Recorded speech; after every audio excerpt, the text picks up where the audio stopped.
¿Dónde estamos? Cuando llegues el día siguiente.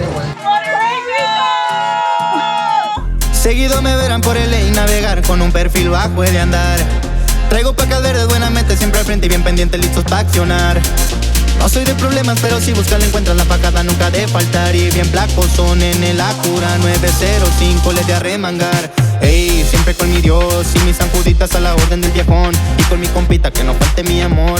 Ella es muy bonita, sabe que la cuido yo. Arkadaşlar Mısır'dayken farelerden bayılmışım ve kendimi burada buldum.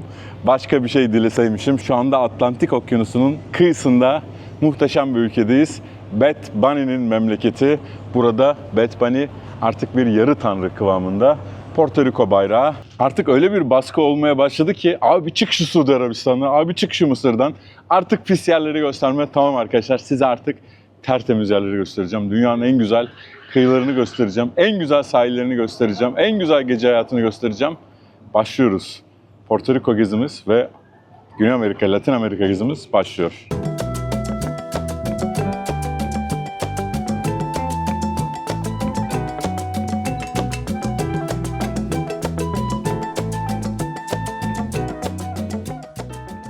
Bay Trump unutmayın diyor. Amerika İspanyol kökenliydi. Amerika birçok ırkın, birçok etnik kökenli insanların yaşadığı bir yer ve birçok şeyin barındığı bir şey. Bu sebeple Amerika çok büyük bir ülke diyor. Can you turn again? The other one. Ben birazcık daha anlamıyla anlatayım size. Amerika İspanyol kökenliydi. Pilgrims dediği bu İngiliz kökenli şeylerden bahsediyor. New York'a yerleşen böyle dini tarikatlar gibi diyelim. Gracias. Gracias. Bu Amerika Birleşik Devletleri'nin doğu kıyılarına ilk olarak İngiliz yerleşimciler geliyorlar. Bunlar pilgrim diyor, hacılar. Yani böyle aslında çok dindar gruplar geliyor ilk olarak. Böyle küçük yerleşkeler kuruyorlar. Ama yani onlar gelmeden önce diyor ki İspanyollar zaten vardı diyor yani. Hispanik olan İspanyol yerleşimleri vardır diyor. Yani önceden İngilizlerden önce de buradaydılar diyor. Bakın burada güzel bir dondurmacı. Dişleri yok, alt dişleri abimin. Burası tabii çok turistik. Ama size bir şey tavsiye edeceğim. Az önce yedim. Kusura bakmayın, yerken çekmedim. Ben böyle yani yemek vlogları çekiyorum ama genel olarak enteresan şeylerin peşinde koştuğum için bunlar hiç aklıma gelmiyor bazen. Şimdi bakın size göstereceğim. Bakın şu, yok bu değil. Chocolate pistachio kadayıf diyor ya. Bakın gerçekten kadayıftan daha güzel. Kadayıfı çok severim. Ama yani o kadar güzel yapmışlar ki helal olsun. Buraya gelin. İsmi ne? La Mama del Gelato Anita diyor. Aslında daha doğrusu buradaki yerliler Christoph Kolomb'u denizde kaybolmuş halde buluyorlar. Yani zaten keşfedilmiş tabii ki. İlk keşfedenler de muhtemelen değil doğru 30 bin yıl önce Sibirya'dan gelen Asyalılar. Proto-Türkler de diyebiliriz aslında. Çok bağlantıları var gerçekten Türklerle. Meksika'nın köylerine giderseniz bizim Toroslardaki yörüklere benzeyen insanları görebilirsiniz. Çok turistik. Özellikle burası Amerikan toprağı olduğu için Amerikalı turist çok fazla. Bunlar Good Bunny'ler. Bad Bunny değil, Good Bunny. Amerika olmadan önce İspanyoldu dedik. Bunlar İspanyol tipi kiliseler. Katolik kiliseleri.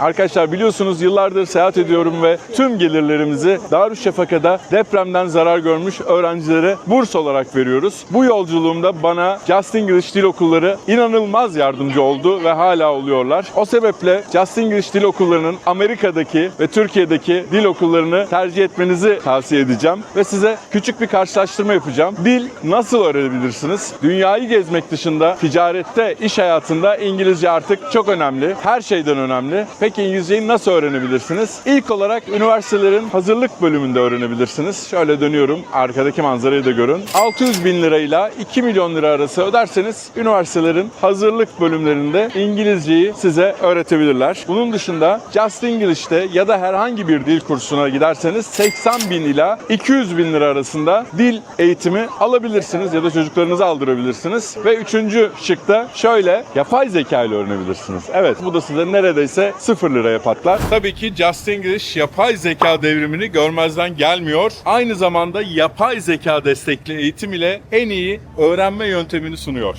Ne kadar güzel. Kilisenin önünde park var. Bakın bu aslında bizim Osmanlı, Türk mimarisinin çok benzeri.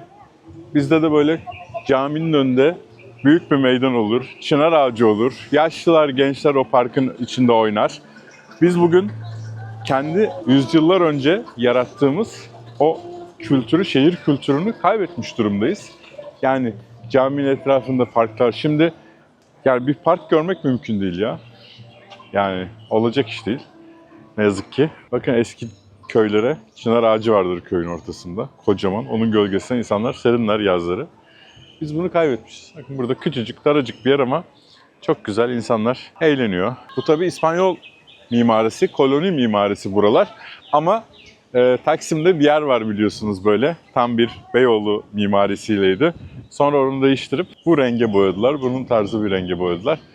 Yani İstiklal Caddesi'nin ortasında bildiğiniz İspanyol koloni mimarisi duruyor bugün. Çok saçma tabii yani.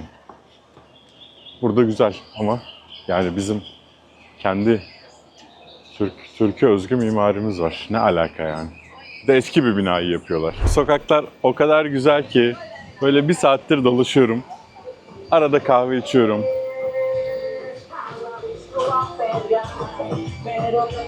Bu şehir meydanı herhalde. Bu arada Porto Rikolular acayip gürültülü. Motosikletlerinde bile reggaeton çalıyorlar. Tabii %90 oranında Bad Bunny. Yani o müziği dışarı vurmak zorundalar. Vuruyorlar. Trafikte de bayağı kötü. Amerika trafiğiyle hiç alakası yok. Enteresan bir şekilde üzerinize falan sürüyorlar çok. Öyle Amerika gibi düşünmeyin trafiği. Daha çok Meksika gibi. Evet, bu Plaza de Armas tadilata girmiş. Kötü oldu, size göstermek istiyordum. Şehir merkezi sonuçta burası. Eski haline bakın.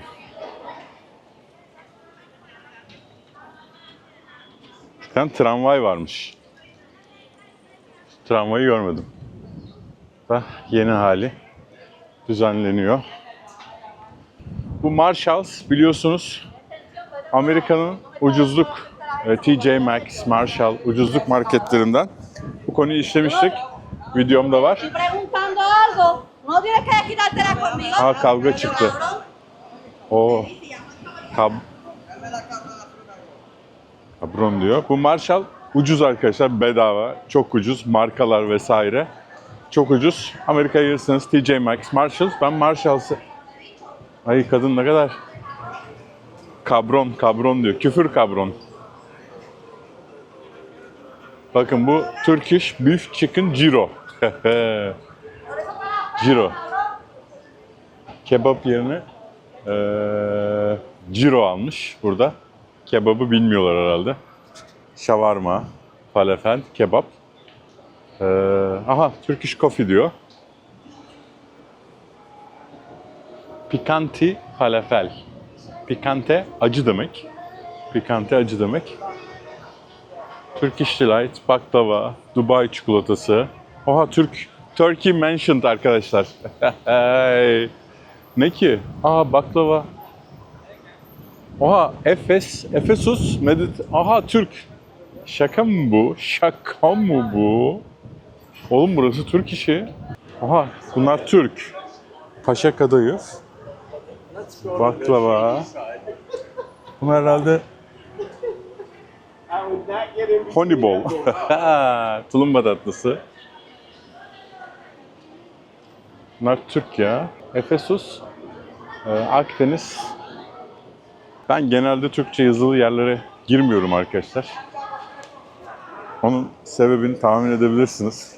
Yurt dışında çok fazla girmeyi sevmiyorum ama burayı merak ettim, gireceğim. Türk müsünüz? Aa, ne güzel. Çekim yapıyorum, sıkıntı var mı? Tamam tamam. Dolaşıyorum ben. Siz de mi Türksünüz? No. Hola. Merhaba. He? Tanıyor musunuz? Nasılsınız? Vallahi. Tamam tamam, sıkıntı yok. Görüşürüz. Ben dolanıyorum. Bir baklava yemeye geleceğim. Ya da başka bir şey. Sezer Yılmaz. Kim? Deniz de geldi. Bir hayalin peşinde. Ha, Sezer arkadaşım. Görüşürüz. Vay be. Sezer Yılmaz. Söylemiyorsun bana. Çakal. Neyse. Şimdi herhalde şey yapıyor abi. Birazdan gidelim. Bakın bu Bad Bunny çok yeni. Daha şey yaptı. Bad Bunny ne dedik? Burada yani yarı tanrı gibi artık. Böyle Yunan tanrısı gibi olmuş durumda. Zaten çok popülerdi ama artık kadın hala kavga ediyor ya. Kafasındaki Porto Rico'ya özgü şey Super Bowl muydu? Oradaki şeyde de Super Bowl'da da onu giydi.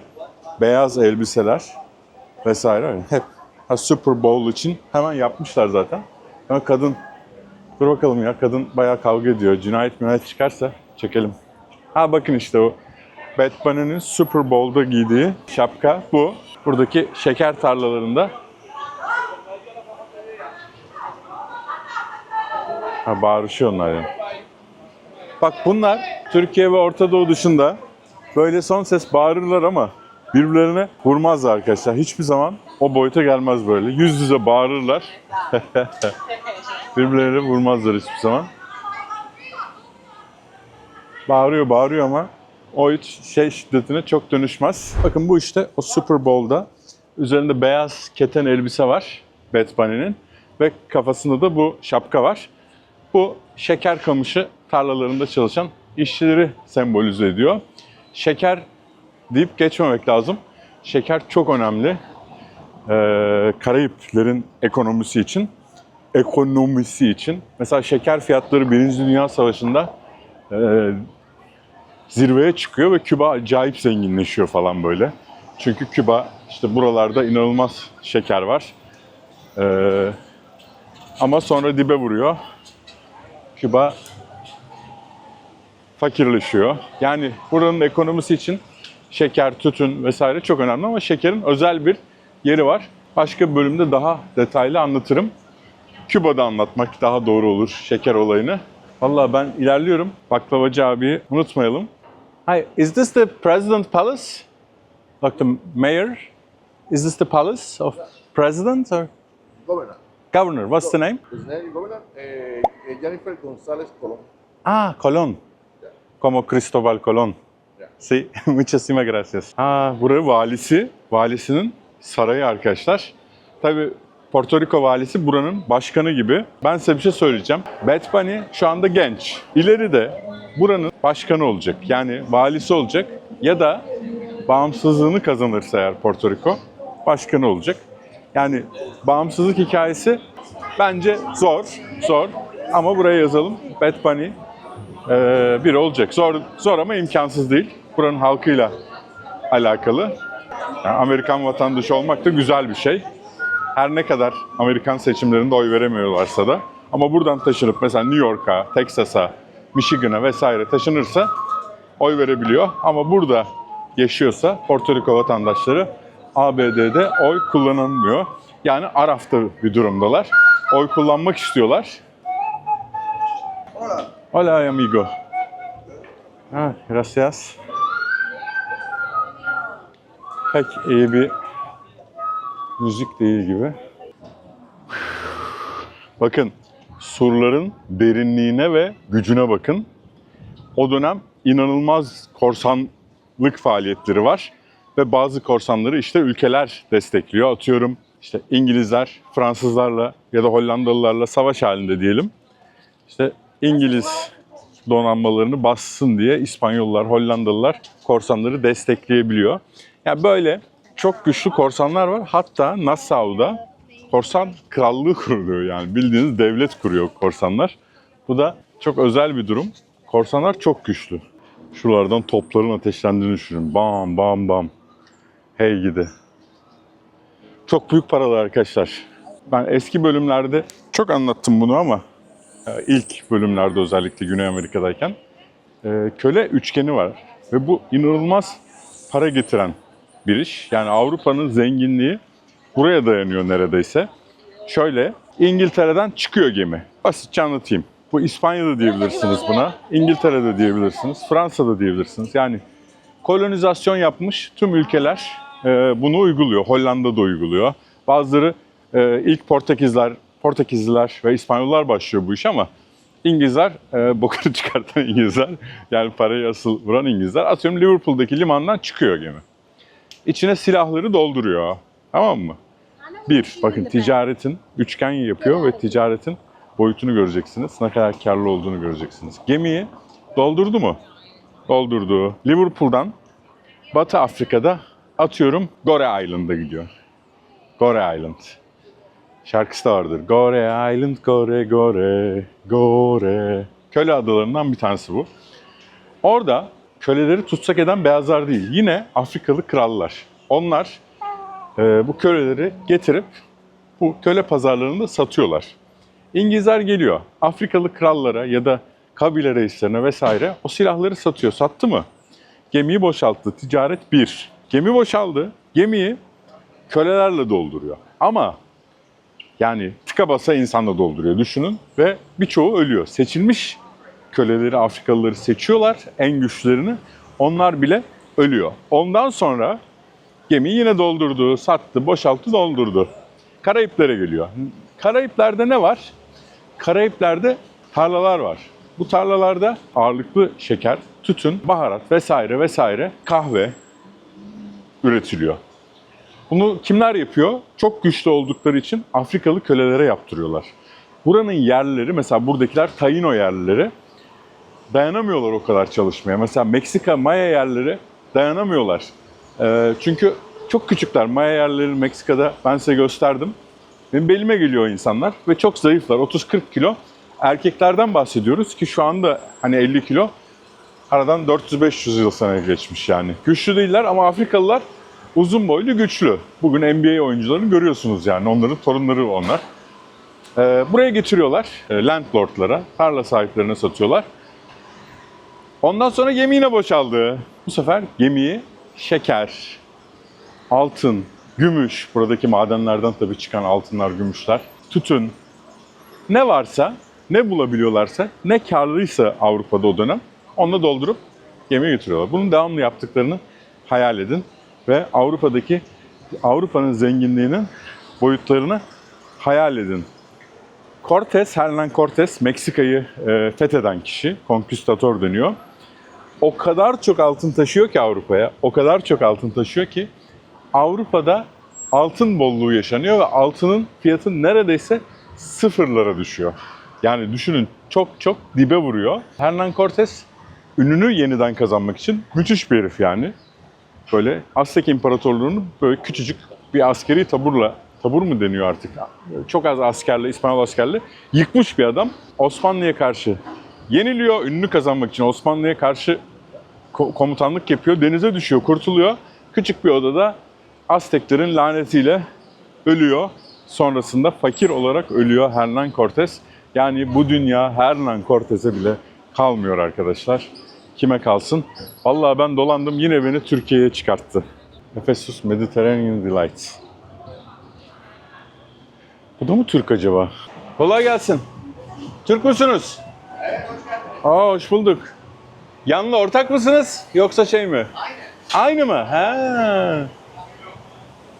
Siz de mi Türksünüz abi?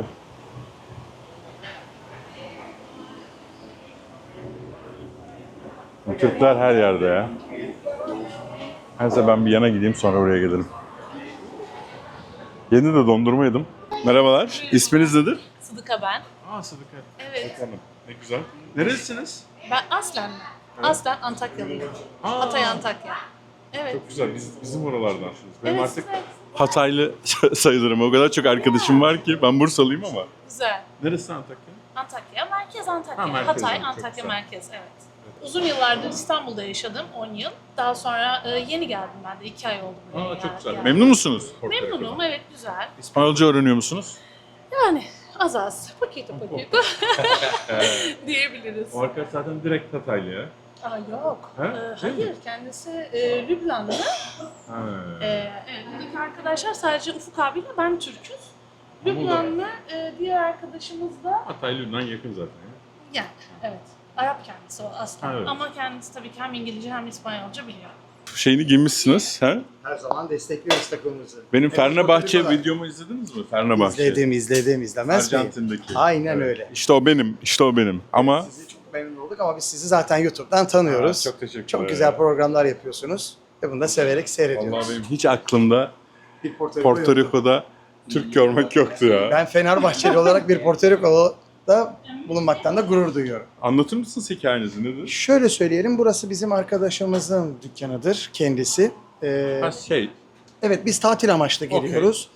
Tatil amaçlı geldiğimizde böyle bir hafta 10 gün kalırken onun yanında da dükkanda Yardım. durarak yardım etmesek de en azından sohbet ediyoruz. Burada vaktimizi geçiriyoruz. Çok güzel. Gün içerisinde geziyoruz, tozuyoruz. Belirli bir saatlerde de gelip burada sohbet edip evimize gidiyoruz. Bir hafta 10 gün bize Porto Rico keyifli geliyor. Gelip takılırım ha. Yok, gideceğim ben. her İşin zaman- şakası da. Her zaman Ve bekleriz. ben eski kuyumcuyum. Biz de Bunlar kuyumcuyuz. Biz Sultanite de değil mi? kuyumcuyuz. Sultanite renk Evet, değiştiriyor. Biz de kuyumcuyuz. Kapalı Çarşı ve Mısırças'ta 43 senem geçti. Tabii 57 yaşındayım. 57 yaşındayım. Hadi canım. Tabii ki. 1968 doğumluyum. Dalga geçiyorsun. 57 yaşındayım. Herkese de aynı bu böyle programlar Botoks falan sunduklarından var sonra. mı? Kesinlikle. Orijinal. Yalan, hikaye. Vallahi orijinal. Ha? Orijinal. Gerdirdin mi abi? Hiçbiri. Hiçbiri. Sadece hayatı gerdirerek yaşıyoruz. Onun haricinde gamsız. Abi nasıl 57 olabilir ya? Dolu dolu 2 tane 29 yaşında oğlum var. Dalga mı geçiyorsun ya? Pırlanta gibi bir eşim var. Ve ben de 57 Eşiniz yaşında mi? olan eşim yok. O benim Hadi. kız kardeşim. Kız kardeş. O eşim buraya geliyor Kesiyoruz gidiyor. onu. Aha. Oraya gelip Siz gidiyor. kaç yaşındasınız? 73'lermiş. Kız kardeş ya genetik. Ben 35. 35. Abi. I didn't know. He's 57 years old. Can you believe it? 1968. He's 57 years old. If it's not my burn, I give you $100. If it's my burn, I want to buy $1, okay? What is made on the sun? 101. You look great. Very good yeah. Yani böyle hayatımız güzel olarak geçiyor. Ama burası çok keyifli bir ülke. Güzel insanları var. Aynı bizim Türk milletimiz gibi. Ve gurur duyuyoruz. Arkadaşımızın böyle bir yer açıp bizi onurlandırması çok çok hayırlı. Harika. Arkadaşınız neresi? O da Florida, Sarasota'da kendisi yaşıyor. Şu an tatil amaçlı farklı bir ülkeye geçti. 1-2 güne kadar kendisi burada. Yan taraftaki restoran, Türk restoranını da biz açtık. Laf attım. Evet, orayı da biz açtık. Orası da bizimle beraber devam ediyor. Ve Sarasota'da 2 mağaza daha var. Florida'da. Nerede? Sarasota'da. Florida'da. Gidersem. Aynen. Oraya uğrayın. Orada da aynı Efesus adı altında 2 mağaza daha var. Çok güzel. Ben Birebir Allah yani. aynısı. Nasıl Porto Rico'da yaşam? Porto Rico'da yaşam çok güzel. 12 ayda neredeyse 12 ay sıcak. Bazen fırtına sezonu oluyor. Bazen geliyor ama onlar böyle 7 senedir 10 senede bir geliyor. Ondan dolayı da biz onlara çok takılmıyoruz. Çünkü bizim kaldığımız bir hafta 10 günlük tatil amaçlı. Ha, tabii. Burada vaktimizi Tepkileri nasıl? Türk'üm deyince buradaki insanlar. hiçbir kötülük yanında. Biliyorlar mı? Kesinlikle Kapadokya, Kuşadası ve bunun bütün bizim memleketimizde güzel olan Fethiye, Muğla bunların hepsini gezmişler ve her gelen bunlardan anlatıyor. Baklavamızı tanıtıyorlar. Çok güzel. Türk milletini övüyorlar. Kebaplarımızı söylüyorlar. Övülmeyecek gibi değiliz ya. Asla değiliz. Muhteşem insanlar. Her zaman muhteşem insanlarız. Çünkü bizim gibi gerçekten hem yakın hem doğal ve insanlara yardımcı olan daha bir millet. Biz Latin Amerikalılarla benzişiyoruz. Biraz benziyoruz. Evet, biraz benziyor. Siz nerelisiniz? Hataylı Ben mı? Selanik göçmeniyim. İstanbul Bakırköy'de oturuyorum. Dediğim gibi mesleğim 43 sene kapalı çarşı, kuyumculuk. Ben kapatıp artık bu saatten sonra eşimle beraber geziyoruz, tozuyoruz. Anne mi dedeler mi Selanik? Dedemler. Dedem. Dedem. Babaannem Güzel. daha doğrusu. Aslen Ben Selanik. Atatürk'ün köyünü çektim izlersin. Selanik'te, evet, ben de Yok devamlı. şeyde, Makedonya'da. Makedonya'da mı çektiniz? Yani Kesinlikle evet, onu izlerim, izleyin, kesinlikle. çok güzel. Ama sizi zaten takip ediyorum. Aa çok güzel. Teşekkürler. Çok beğenerek takip ediyorum. Şimdi Mısır'dan sonra ilk video siz olacaksınız artık. Tamamdır, çok sevinirim. Ama sizinle olmaktan gurur duyarım. Allah kız kardeşiniz o çok da- iyi satıcı ha. Helal Evet, olsun. evet. Valla ben satıcı olduğum için 25 sene. Evet. Güler yüzlü. Evet. Ya bu Şakalar işte yapıyor. biliyorsunuz güler yüz olmak zorundasınız. Tabii canım. Tabii. Tebessüm her zaman. Zordur ama satıcılık yani. Herkes yapamaz. Tabii ki. Yani o içinden doğal gelmek. Işığı gördüm yani. seviyor bir şey satmayı. O çok önemli. Marshall'ın da karşısındasınız. Marshall, Ucuz şeylerden. uygun Çat şeyler. diye. Müşteriler hepsi burada. Siz bekliyor musunuz hocam şeyde? Böyle ürün geldiği zaman gidip çöküyor musunuz? Marshall'a mı? Yok, ben Marshall'ı çok devamlı kullanmıyorum ama ara ara gidip bakıyorum ne ürünler var diye. Genelde biz daha çok alışveriş şeyler merkezleri. oluyor Efendim? Tabii zenginlik Yok, ayrı yok, bir şey. Estağfurullah, onunla alakası yok ama uygun şeye gelirse dikkatimizi çekiyor. Onun harici her gün orada değiliz ya. Baklavalarımızı tanıttınız mı? Gördünüz mü? Gördüm. Bakacağım. Ben şimdi Türk kahvesi Lütfen size onu bir için. içiyorum. Allah. Ondan sonra size de bir güzel bir fotoğraf çektirelim. Te turco. ¿Te gusta? Sí, es primera vez. No, ya es como muy poquito la primera vez. Ah, sí. ¿De dónde eres? De aquí en Puerto Rico. Puerto Rico, y es la primera vez con UFO. Ah, sí. ¿Tú trabajas con él? No, no. No, Solo, soy trabajo aparte. Muy bien.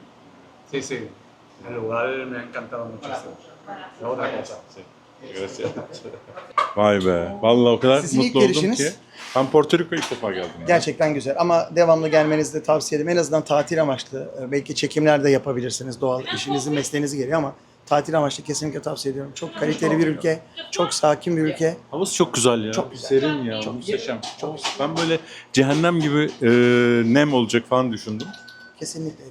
Nasıl esiyor? Küba'da da böyleydi. Küba'da ben yıllar önce gitmiştim. Böyleydi. Sen bilirsin abi devrimci. Size devrimci bilmiyorum ama size oralara hiç girmeyelim. 68 doğmuşsun abi. Direkt 68'liyim, 68'liyim. Direkt devrimci 68'liyim. Ama şunu söylüyorum. Buraya Ocak ayının 14'ünde ve 18'ine kadar tüm Türkiye'deki yurt dışı, Amerika özellikle tatil yapacakları tavsiye ederim. San Sebastian Karnavalı var. Muhteşem bir karnaval. 14-18 mi? 14-18 Ocak ayı her sene rutin yapıyorlar. Videolardan seyretsinler, YouTube'dan seyretsinler. Kesinlikle herkesin gelmesini bir kere tavsiye ediyorum. Muhteşem bir karnaval. Instagram hesabınız nedir? Benim ufukkorkut0@gmail.com mail adresim ama Instagram hesabımda krkt.ufk. Şey bu ben takip edeceğim. Efesos mu yazıyordu? Efesos. Efesos. Oyla mı uyla mı yazdın? Uyla. Uyla. Efesos. Efesos. Souvenir shop değil. Yani Porto Rico'ya gelenler bulabilir. Buraya Amerikan pasaportuyla, vizesiyle San Juan'da girebiliyorsunuz. bulunuyoruz. Amerikan vizesiyle girebiliyorsunuz. Onun harici diğer şartlarda Türklerin diğer bir vize şekliyle gelip girme şansları maalesef yok. Yüzerek artık. Veya yüzerek. O da güzel. O da Küba'dan. güzel. Daha kolay ve ucuz bir sistem. Doğru, yüzerek Küba'dan gelebiliyorsunuz. Böyle. You like Turkish coffee? Never tried. Oh, you're from US? Yeah. New York? Yeah. How do I know? Because cold. Ya. Nasıl bildim? Bende abi böyle şey var, bir özellik var. Bak Hissetmek Amerikalı, var. başkası olsa Çinli, Japon'da. Ben, Ben evet. Amerikalı ve New York'luyum. New York. Ve tutuyor. He? Ve tutuyor. Tutuyor. Birebir. Birebir. Düşün nasıl bir psychic hissiyat bir sahibi. adamım yani. Ya tarot falı bakıp milleti dolandırsam. Estağfurullah. Yapmazsınız öyle şey. Ama belki. tarot balı bakar, güzel şeyler söyleyebilirsiniz. Kahve falı. Kahve falan olur. Evet. Bir tür yaparsınız gelecek. Abi gel şeylere bakalım. lütfen, buyur. Ben bu arada diyetteyim, yemeyeceğim. Çünkü demin Aa, neden? ya bir dondurma yedim, bilseydim burada yerdim. İnanılmaz kadayıflı bir dondurma yedim. Yediniz mi siz? Ben onu biliyorum. Bir de biz baklavanın arasına yapıyoruz. Aa tabii, o ayrı. Ama şimdi ben ağır diyetteyim. Kimsiniz gene çok. Ama yine geleceğim. Yarın geleceğim. Yarın şeker şeyimi yemeden yine. Burada deneyelim. Buraya taşınma niyetiniz var mı?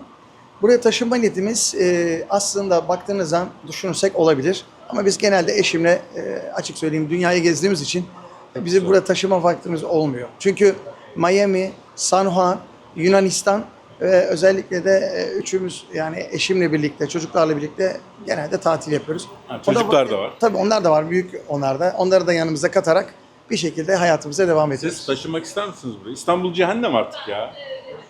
Ben çok seviyorum. He? Aynen, ben de isterim. Yani güzel bir yer. Güzel evet. En azından Sahiller yani de güzel. kışın güzel, sakin ve Mis. Türkiye'deki o kar kıştan kaçıyoruz buralarda. Güzel En oluyor. iyisi. Ya İstanbul artık çok kalabalıklaştı ya. Abi çok teşekkür ederim. Çok teşekkür ederim. Ben Vallahi bir fotoğraf almak istiyorum sizden. çok memnun Çünkü oldum. yarın olmayabilirim, öğlen gelirim. Ha ya şey, ben yine geçerken dışarı yemeğe gelirim. Bu arada Fotoğrafımıza böyle gelirsen.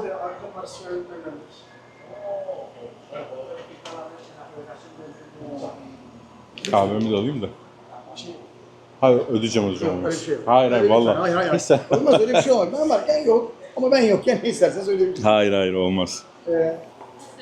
İlk önce bir böyle Abi istiyorum. şöyle. Böyle yapayım. Daha güzel. Ben parayı attım. Düştü galiba çöpe. Al bak çöpe düştü. Tamam. Ya olur mu? Görüşürüz abi. Tamam. İstemiyorum. Hayır vallahi olmaz. Hadi görüşürüz. Abi dur kahve Bana ne? veriyor. Beni ilgilenmez. Dökülsün Ya bir daha abi yapar. saçmalamayın ya. Olmayın ya. Saçma saçma. Abi şey olmaz. görüşürüz. Lütfen misafir gelen bir şey para mı alınır? Abi çok teşekkürler. Görüşürüz. lütfen. Görüşürüz. Önemli hocam nasılsınız? Nerelisiniz? Kastamonu. Aa, vay be. Abi nerede? Koca Bolulu Ahmet abi. Olur. Ben de Sakarya doğumluyum. Ha eyvallah hemşerisiniz. Tamamladık Batı Karadeniz'de. Eyvallah. Eyvallah. Abi biraz şey ya. Kartellerle takılıyor galiba ha. Yoğun biraz bugün. Siz nereden? İstanbul'dan mı? Evet, evet. Dünyayı geziyorum. Ha güzel. Sosyal medya. YouTube'dan takip ediyorum. İyi güzel. Fatih Bey, ne kadar takipçi? Çok mu? Milyarlar. Şaka. 500 bin civarı. Oo süper. Süper. Süper. Süper. Harika. O köfte, Alexander kebap, İskender kebap. İskender, bizim köfte, ızgara Vallahi köfte. harikasınız. Falafel, vejeteryan, Çok güzel. menemen, gözleme. Özlemeci Ceylan da orada. Aynen, aynen. Harika. Aynen. Taşkın. Taşkın Bey. Çok teşekkür ederim. Vallahi gurur duydum. Ne kadar çok Türk o kadar iyi dünyanın her yerinde. Görüşürüz, sağ olun. Ya ne güzel insanlar. Ben dedim ya çok Türk işletmesi gördüğüm zaman girmiyorum. İşte sebebini anlıyorsunuzdur. Yazabilirsiniz de. Kim olduğunu bilmiyorum yani. Nedir, ne değildir, kaçmış mı vesaire bilmiyorum. Ama bak ne kadar temiz, güzel insanlar. Böyle güzel insanlarımız hem ülkemizi iyi tanıtıyorlar. Şimdi bu adam bir yere girdiği zaman, Türk'üm dediği zaman güzel bir izlenim bırakıyor. Yamyamlık, yumyamlık yapmıyor bak. Eşiyle gelmiş. Ne güzel ülkemizi tanıtıyorlar ve güzel tanıtıyorlar yani. Hani sadece kebap değil bak mantı da yapıyor adam. İskender kebap da yapıyor. Çorbasını da koymuş, baklavasını da koymuş. Yani gerçek bir Türkiye tanıtım yapıyor ve merkez burası bakın. Burası şehrin meydanı. En güzel yeri de kapmış. Helal olsun abime. Diğer arkadaş onu göremedik.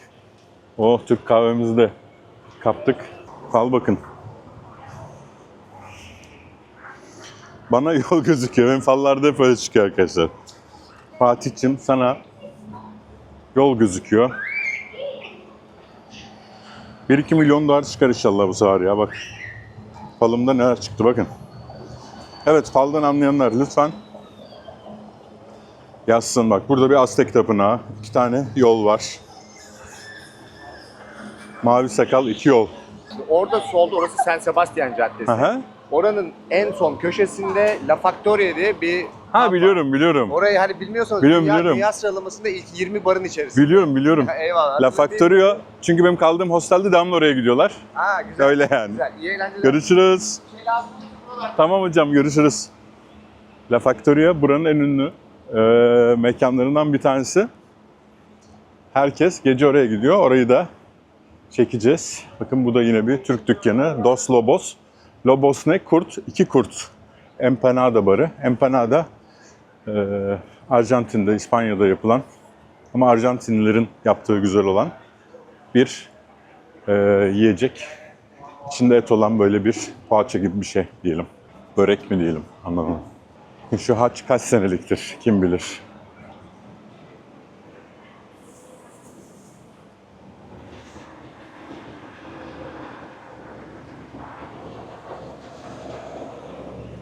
Kapıların demir işçiliğinin güzelliğine bakın.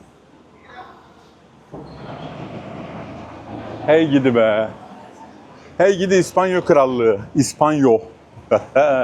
İspanya Krallığı. İmparatorluğu. İspanyol İmparatorluğu daha doğru olur. Bakın bu Kübalı devrimcilerden Pedro Albizu Campos'un yaşadığı evmiş burası. Oh yeah. Oh yeah. Yine Bad Bunny. Corvette'miş. Bakın dondurmacıda ne yazıyor? Şerbet yazıyor. Solo. Solo, sí. Solo. You want orange? Piña. İşte bu ailenin şeyi bitmez. Şerbet. İlk defa gördüm şerbet yazdığını. Bakın bunlar Aşkenaz Yahudileri muhtemelen.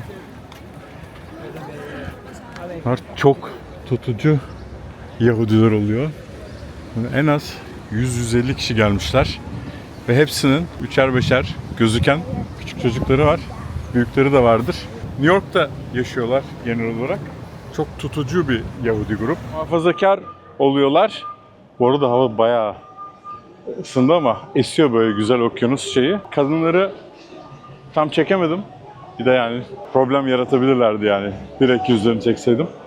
Kadınları peruk takıyor ya da başlarını kapalı. Belki birkaç tane görmüşsünüzdür. Bunlar biraz daha liberaldi. Ama devamlı çocuk yapıyorlar. Yani çok önem veriyorlar çocuk yapmaya. Kadınların kafası kazılı oluyor. Ve peruk takıyorlar ya da işte eşarp gibi başörtüsü takıyorlar. Geneli de Eşkenaz Yahudisi oluyor. Evet. Zaten aksanları New York aksanıydı.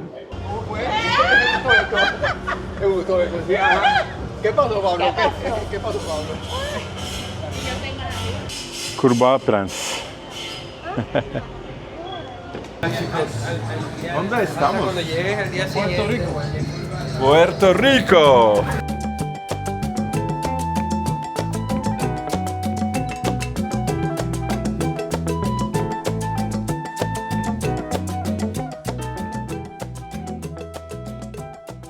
Şimdi buraya neden Plaza Armas diyorlar? Armas ne demek? Silah. Yani silah meydanı demek. Plaza Armas demelerinin sebebi şu arkadaşlar. Burası bir ada. Kendi kalesi var tabii ki. Ama yani tüm adada bir kale aslında. Ve tüm adada yaşayanlar da bazı durumlarda asker olmak zorunda. Korsan saldırıları, İngilizler, Portekizler vesaire Hollandalılar saldırıyor. Burada her gün insanlara silah eğitimi veriliyor. İnsanlar geliyormuş adada, elit silah tutabilecek insanlar, silah eğitimi veriliyor. Yani her San Juanlı asker doğuyor aynı zamanda. Öyle de bir durum var San Juan'da. Benim bölümlerimi izleyenler biliyorlar, arada fotoğraf çekiyorum ama eskiden tamamen fotoğraf çekiyordum. Hiç video çekmiyordum. Artık fotoğrafçılığa geri döneceğim. Nasıl oldu bu? Bana Vivo firması bir teklif sundu. Çok güzel bir teklif sundu ve inanılmaz bir makine yolladılar arkadaşlar. Ben tabii dayanamadan açtım. Muhteşem. Özellikle bir fotoğrafçı için böyle bir makine. Aman Allah'ım diyorum. Daha neler var. Bundan sonraki bölümlerde göstereceğim ama bugün biraz da fotoğrafçılık yapacağız. Buna bu şekilde ben şimdi kesin kırdım. Yok ya, kırmam. Dur bakayım. Dünyanın yeteneksiz. Başardım. İlk kerede. X300 Pro arkadaşlar. Zeiss lens var üzerinde. Bugün deneyeceğiz. Bakalım güzel fotoğraflar bulabilecek miyiz? Ve daha acayibi, çok acayip. 50 mm, 35 mm, 24 mm, 85 mm, 135 mm lens var portre modunda. Yani artık böyle bir sürü lens taşımanıza vesaire gerek yok. Aynı zamanda bakın bunu taktım ya, fotoğraf makinesi oldu bir anda. Ve kocaman bir zoom lensi var. İnanılmaz. Onu başka yerde deneyeceğiz. Bana çok yardımcı olacak. Özellikle gizli çekimlerde. Bugün bununla başlıyoruz. Vivo firmasına da acayip teşekkür ediyorum. Yani inanılır gibi bir şey değil bu. Muhteşem.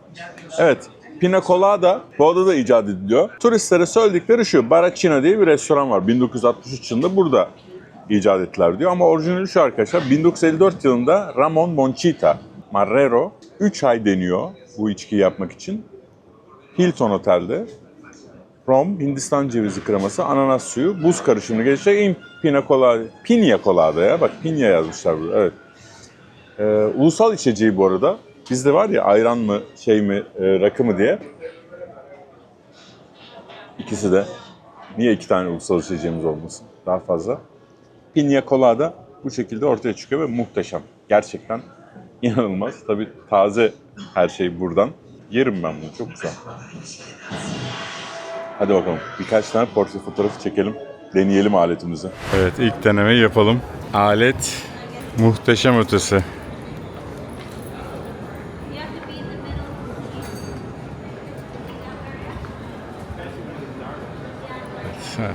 Çık. Evet, 3 kişi girdi. Başta böyle çerçeve alacaksınız arkadaşlar. Sonra ilginç birisinin geçmesini bekleyeceksiniz. Mesela şimdi çok güzel çiçekli elbiseli bir kadın, Karayipli kadın geçse tam ortada bu kapıda yakalamanız lazım. O zaman muhteşem bir fotoğraf olur. Tabii fotoğrafçılık sabır işi. Ben bugün mesela bunu yakaladım. Başkaları gibi çiçekli elbiseli bir kadın alıp yürüyormuş gibi yaptıracaksınız. Yani ben onu tercih etmiyorum. Doğal anı yakalamak. Mükemmel olmasın ama doğal an olsun. Çok önemli. Çok mükemmeliyetçisiniz. Bir tane modele para vereceksiniz artık arkadaşlar. Yapacak bir şey yok. Öyle bu işler. Dediğim gibi doğal an çok önemli. Belki 100 tane de bir tane yakalarsınız ama o da özel bir an olur. Ya da 100 tane de 100 tane yakalarsınız ama bence o size fotoğrafçı yapmaz gibi ya. Bilemiyorum yani. Benim düşüncelerim bunlar. Yemin ediyorum. Geçerken öyle bir cennete denk geldim ki abi. Bak burada insan olmasa da. Ha burası nasıl gözümden kaçmış ya. Deniz kıyısında dolaşırken burası denk gel. Abi sokağın güzelliğine bakın. Calle Imperial'miş arkadaşlar. Fotoğraf çektirmek isteyenler buraya gelsin. Bak fotoğrafçı da orada çökmüş. Abi inanılmaz. Şimdi bakın. Ben biraz makineye alışık değilim. Ama makine gerçekten muhteşem ya. Abi inanılır gibi değil ya. Şimdi ben fotoğrafları koyacağım size. Vivo yapmış abi, açmış. Bak fotoğrafçı oraya çökmüş. Milletin fotoğrafını çekiyor. Kimse yok ha, burayı bilseler 1000 kişi olurdu burada. Makinenin şu kısmı muhteşem ya. Tamamen bir fotoğraf makinesine dönüştü bir anda. Ne dedim? Gay gemisi gelmiş dedim, bakın. Sadece erkek, sadece. Ay ayol azadi.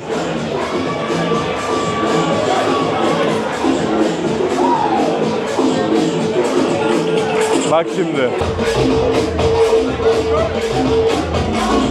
Böyle gemilerden duymuştum. Hatta Türkiye'ye gelmesi, Kuşadası'na gelmesi yasaklanmıştı yıllar önce ya. O zaman duymuştum. Bugüne kısmetmiş görmek. Mesela Factoria, inanılmaz güzel bir var. Fotoğrafçı amca, kızlar herhalde düğün fotoğrafı çektiriyorlar. Bak el ele giden erkekler yine ileride. Gay adası olmuş ada. Burası da mesela fotoğraf için çok ideal. Hemen ne öğrettim size? Çerçeveyi alıyoruz. Bakın. Çerçeveyi aldık. Bak. Üstte İspanyol balkonunun alt kısmını hemen hizaya aldım.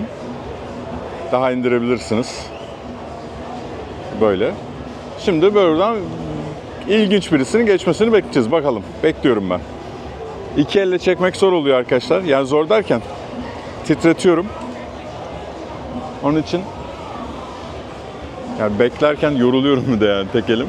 Şimdi bakalım gelecek mi? Bir de orası şimdi şey ya, güneş tarafı ya, kimse geçmiyor. Dur bakalım. Bekliyorum ben. Çok güzel fotoğraflarını çektim. Sonra hediye ettim. Dediğim gibi çekerken şey yapamıyorum çok fazla. Onun için özel bir alet almam lazım ki kamerayı buraya takayım fotoğraf çekerken. Ama güzel oldu, koyacağım şimdi size de. Hi guys. Hello, hello. So, is this a... What?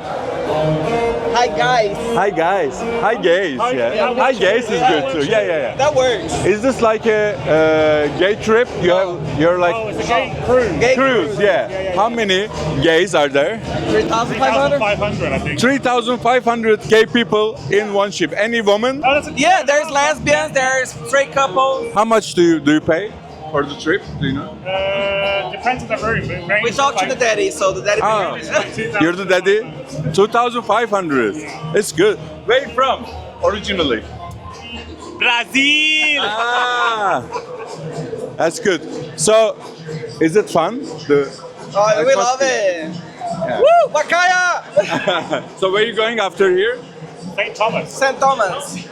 St. Thomas. Is this like Virgin Islands? Yeah. Yes. See you around. See you guys. Dedem, sen de mi geldin gay gemisine dedem?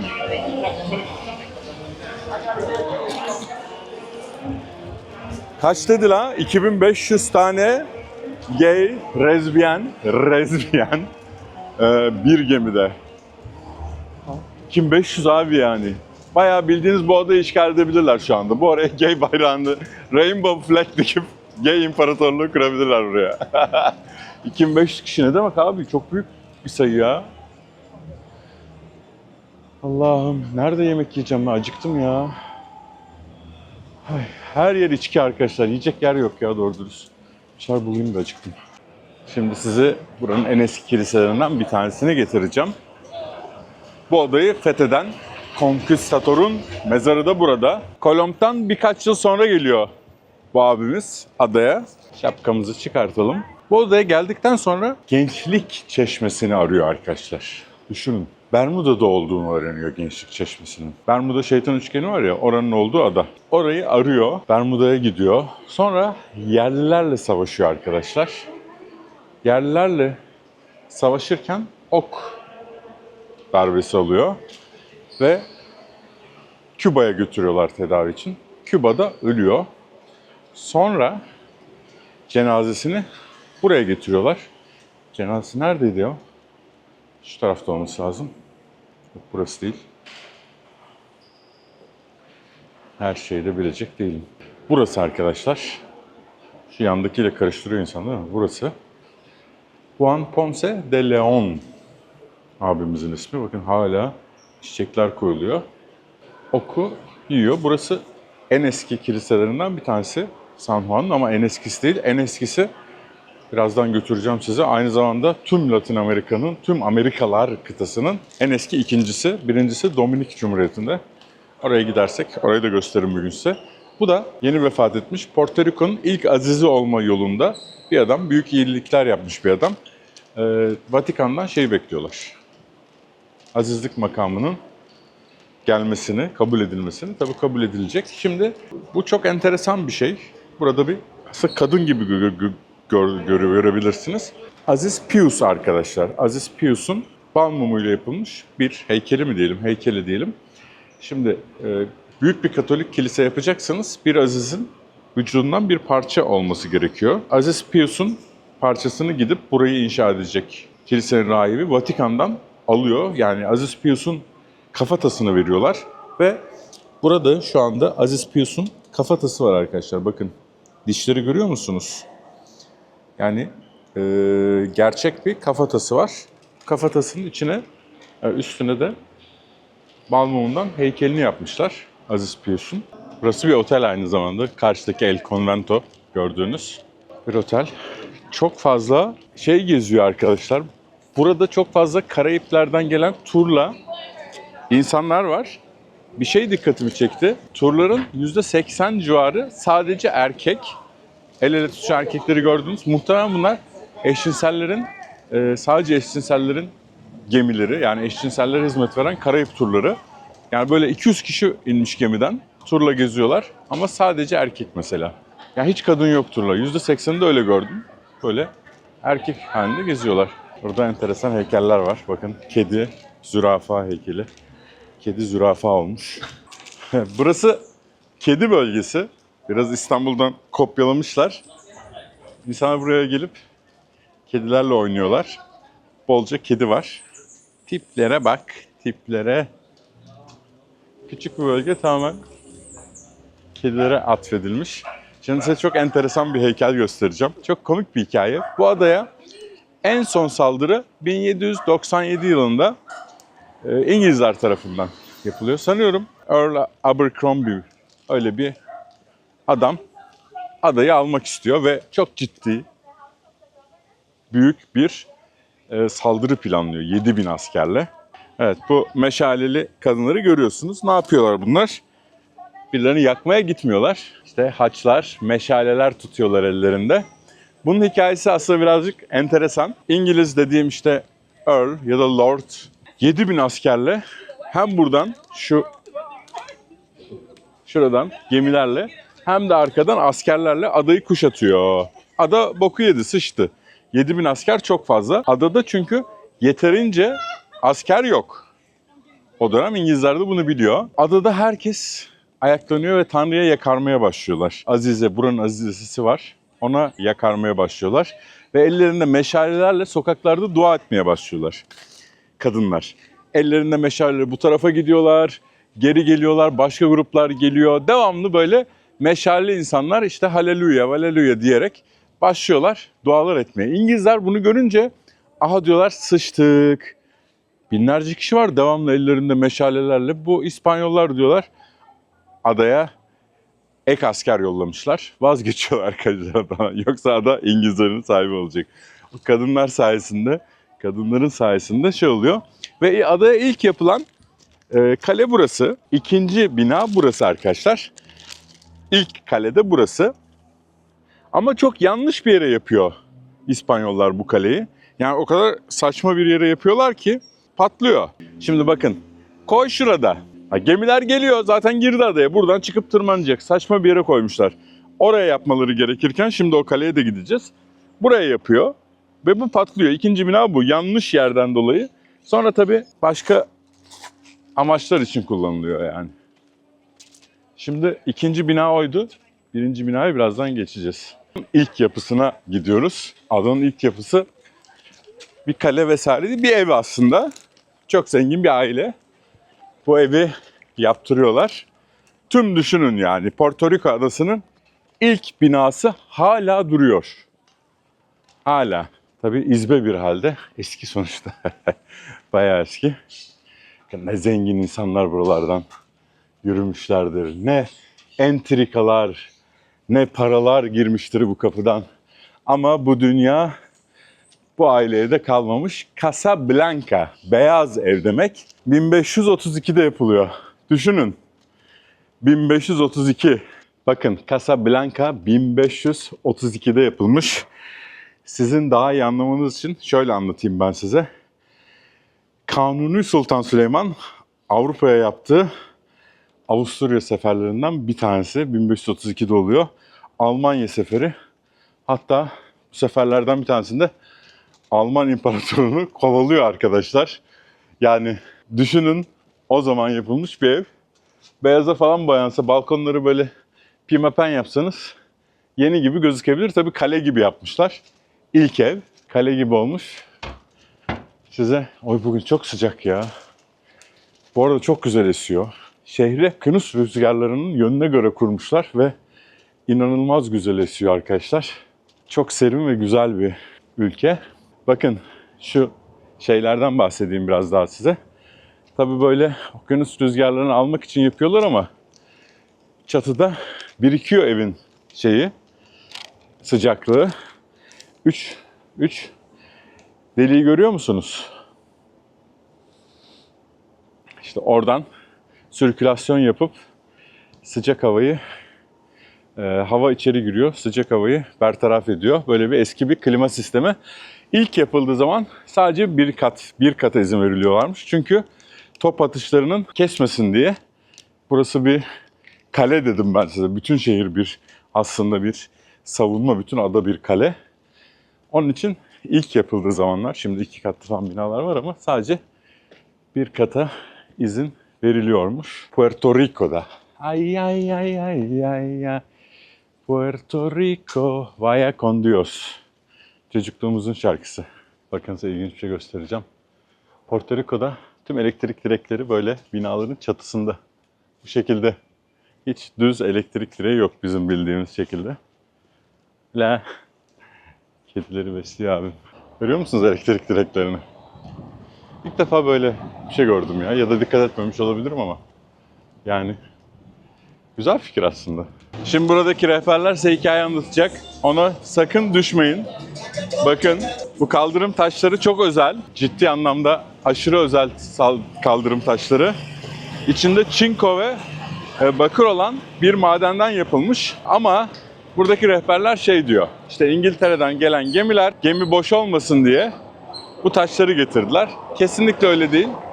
Bu taşlar bu adaya özel. Çinko ve bakır yapan. Çünkü İngiltere'den gemiler hiçbir zaman boş gelmedi. Direkt İngiltere'den de hiçbir zaman gelmedi. Her zaman köle ticareti yaptılar. O şekilde geldiler. Şimdi size bir kilise göstereceğim.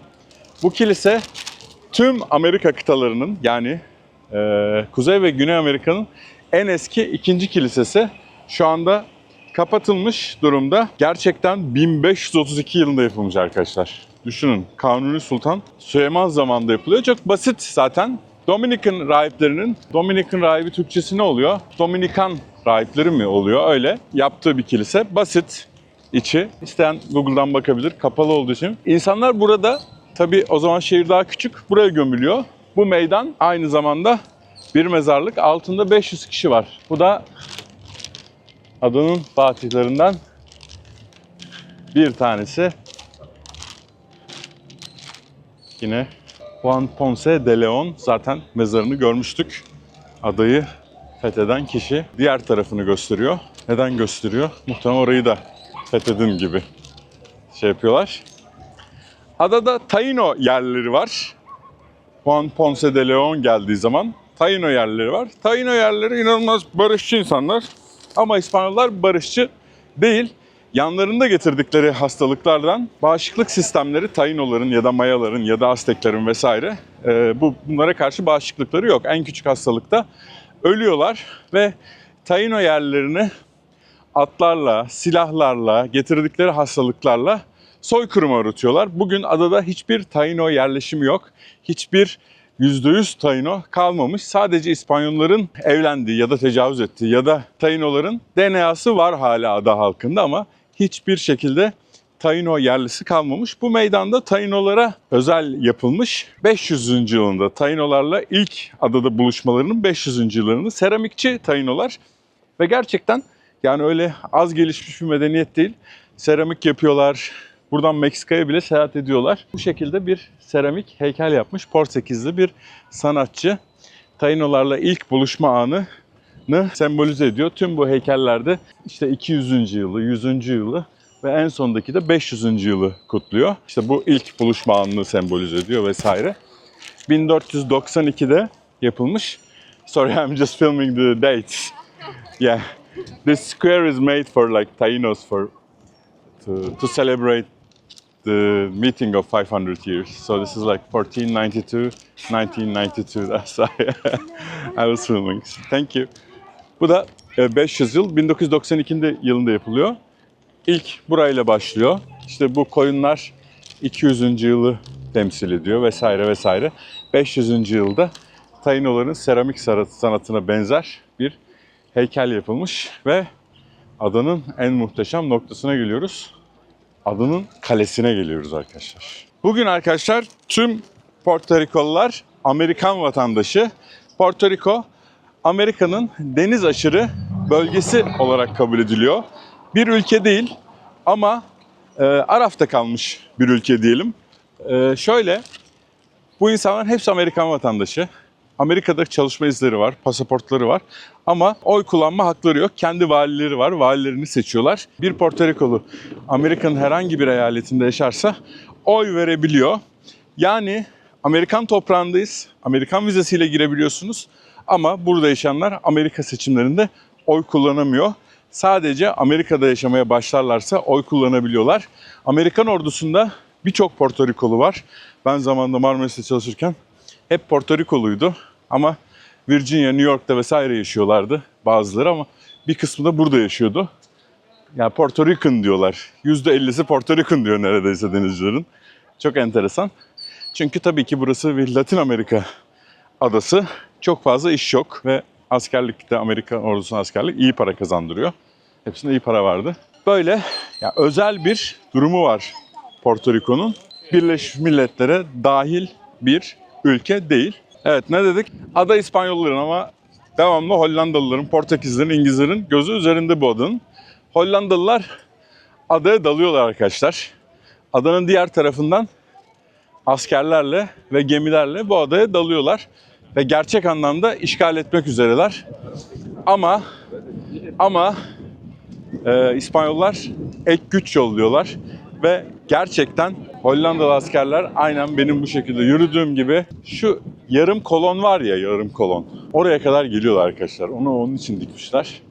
Hollandalı asker oraya geliyorlar ve İspanyolların ek kuvvet yolladığını öğreniyorlar. Peki ne yapıyorlar? çok kolayca kaçabilmek için tüm San Juan kentini yakıyorlar Hollandalılar. Ve bu şekilde kaçabiliyorlar. Şehirde bir kaos yaratıyorlar. San Juan'ı yakıp kaçıyorlar. İşte tam burada. Birazdan kaleye gireceğiz. Evet, Hollandalı askerler buraya kadar gelebilmiş. Gariplerim. Tabii kaleyi almak çok zor ya. Bu arada Porto Rico'nun dili İspanyolca. İngilizce bilen çok fazla konuşuluyor ama genel olarak İspanyolca işte. Bu zaten 1625 kalenin büyüklüğü. Size önceki kaleyi göstermiştim ya. Yanlış yere kurulmuş. İşte doğru yer burası. Koyun girişi burası çünkü. Yer gösterdiğim kale ta geride kalıyor. Oraya ada işgal etmiş oluyor ya zaten.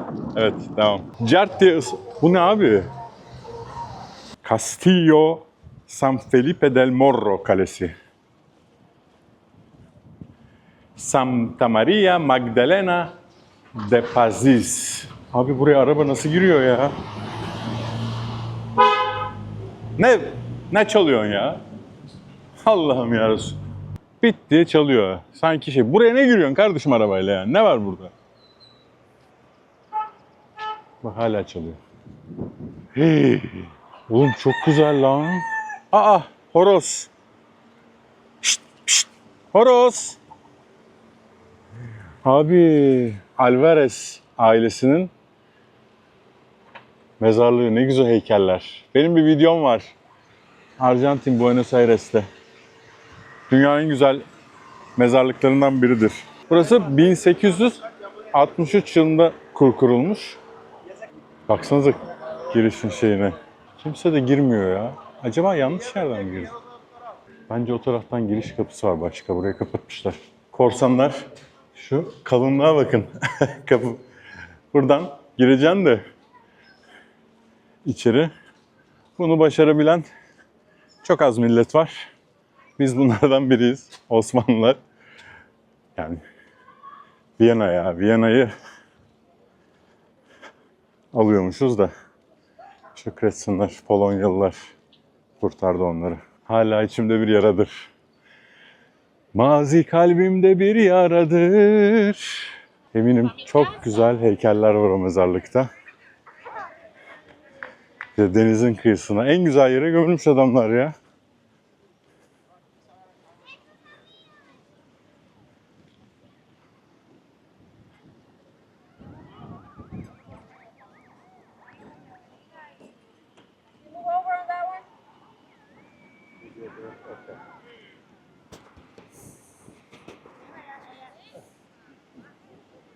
You already move it over?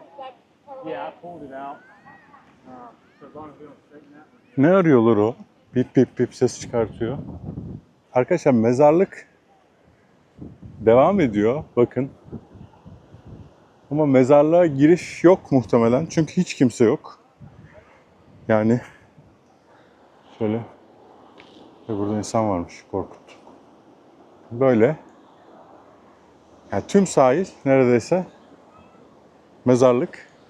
Ama giriş o geldiğimiz yermiş. Yani diğer kapıyı görünce şey yaptım. Ve gerçekten de uçurtmak için çok ideal bir yer ya. Microsoft duvar kağıdı oldu. Wow. Oha. Arkadaşlar güzelliğe bakın ya. İçime okyanusu çekiyorum. İspanyol İmparatorluğu'nun en görkemli kalelerinden bir tanesine giriyoruz. Çünkü çok önemli. Bundan sonra Avrupa neredeyse. Amerikan Virgin Islands var, British Virgin Islands var. Ama burası en son kalelerinden bir tanesi ve kalenin şekli bu arkadaşlar. Düşünün, Meksika'dan gelen zenginlikler, altınlar vesaire buradan geçiyor. Burada duruyor o gemiler. Tüm İspanyol İmparatorluğu'nun Karayipler'deki en doğudaki kalesi. Yani buradan İspanya'yı basıyorlar. Evet, Hollandalıların giremediği kaleye girdik. Ya Hollandalılar işte böyle. Kayke nicht kope. Evet, bütün bölgeyi kontrol edin. Toplara bakın. Kız tombik. Çok tatlı bir çocuk. Allah Allah. Burada bir korsan olduğunuzu düşünün. Aa, gemi var batmış, hemen koş. Orada 40 dakikaya kapanıyor. Size gösterebileceğim kadar göstereceğim. Baksanıza. Top dökenlerin kraliyet sembolleri. İnanılmaz. Hey gidi be. Aa. Bakın topların içini temizliyorlar. Abi çok büyük manyaklık. Çok büyük para dönüyor arkadaşlar. Çok büyük para dönüyor. Yani bu kaleler öyle korsanlardan korumak, yani zilyon iş için yapıyorlar. Bence bu tarafa mı gidelim? Bu tarafa gidelim. Dur, Karayip korsanı var orada. Baksanıza kalınlıkları. Top işlemez, hiçbir şey işlemez. Şükretsinler Osmanlı bu taraflara gelmedi. Osmanlı Viyana için yerin altını kazıyor tünelciler. İnanılmaz ya. Ya gerçekten insanlığın böyle tüyler ürpertici zirve noktalarından bir tanesi. Tamam yani savaş kötü ama aynı zamanda o mücadele inanılır gibi değil ya. Viyana'nın altına tünel kazarak girmeye çalışıyorlar. Tabii bu Karayipler'deki savaşlar da çok acayip. Yani İngilizler korsanlara para veriyor. İspanyol gemilerine saldırtıyor vesaire. İnsanlığın böyle çok da konuşulmayan bir tarihi buradaki korsan savaşları. Çok daha fazla okumak istiyorum. Ben de bilgisiz sayılırım bu konuda. İspanyollar geliyor ve o kıtada işte kakao taneleri, bugün çikolata yapılan, kuş tüyleri falan değerli. Altını falan böyle değerli kabul etmiyorlar çok fazla. Ve İspanyollar şey diyor, bizim bir kalp hastalığımız var diyor. Bu hastalığı sadece ve sadece altın iyileştirebilir diyor. Azteklere mesela. Düşünün gelen altının, gümüşün. Ben mesela yıllar önce Bolivya'da 5-6 bin metrede olması lazım. Yüksek bir yere gitmiştim. Şimdi ismi aklıma gelmedi de. Bütün kasabayı kazmışlar ya. Dev bir gümüş madeni var kasabada. Bu amcam. Karayip korsanı hala duruyor burada. İsmini de hatırlayacağım. Neresiydi ya? Her neyse yazarım alta. Kaleyi görüyor musunuz? Hocaları da var abi. Aha. Abi bu yeni çökmüş galiba. Baksanıza kurtarmaya çalışıyorlar. Ay başım döndü. Vertigo var ya bende. Do you guys know? Is this new? No? I have no idea. No idea? Just saw it. Oh. Looks like. It's fairly new. Yeah. Fairly new. Yeni karaya oturmuş gibi ya. Ve kale arkadaşlar. Şunun korsanlar o kadar güçleniyor ki Nassau devletini kuruyorlar adada. Şimdi belki videoda size çok böyle hissettirmiyor ama o kadar devasa bir yapı ki.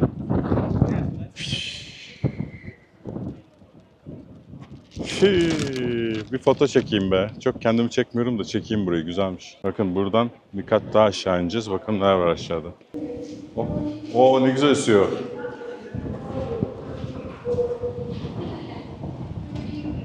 Bakın burada şans paraları atmışlar. Suyunu şu insanların boyuyla karşılaştırabilirsiniz videodaki. Açı olarak en iyi onlar anlatıyor. 30 dakikayı kapatıyoruz diyor. Kaçın diyor. Bu kuleye deniz feneri yapmışlar. Evet arkadaşlar, ben bittim. Çok tepki verdiniz pis yerleri geziyorsun diye. Sizi en temiz, en ferah yere getirdim. Atlantik Okyanusu'nun diğer tarafı Karayip Denizi'nin kıyısı Porto Rico'ya. Bu videodan sonra takipte kalın. Çünkü Porto Rico gece hayatının dünyada en kopuk olduğu yerlerden bir tanesi. Ve sizi Porto Rico gece hayatına götüreceğim. Reggaeton'un doğduğu yere götüreceğim. Biliyorsunuz aynı zamanda burs veriyoruz tüm gelirlerimizle. İnsanlara yardım ediyoruz. Tüm gelirlerle. Vergiden düştükten sonra masrafları düşmüyoruz. Hepsini veriyorum. Onun için küçük bir yorum atmanız, beğeni atmanız, arkadaşlarınızla paylaşmanız ve tabii ki takip etmeniz çok önemli. Çok çok çok fark edecek. Biz bu gelirleri milyonlara çıkarmak istiyoruz. Burs gelirlerini belki okul yapmak, daha güzel şeyler yapmak istiyoruz. Kendinize iyi bakın. Kuzey Amerika'nın, Karayiplerin Porto Rico ülkesinden, Amerika'ya bağlı Porto Rico ülkesinden. Kendileri ülke diyorlar, farklı bir ülke olarak görüyor birçoğu. Selamlar, sevgiler. Takipte kalın. Size çok acayip yerler göstereceğim. Hiçbir Türk'ün girmediği yerlere gireceğiz. Hadi bakalım.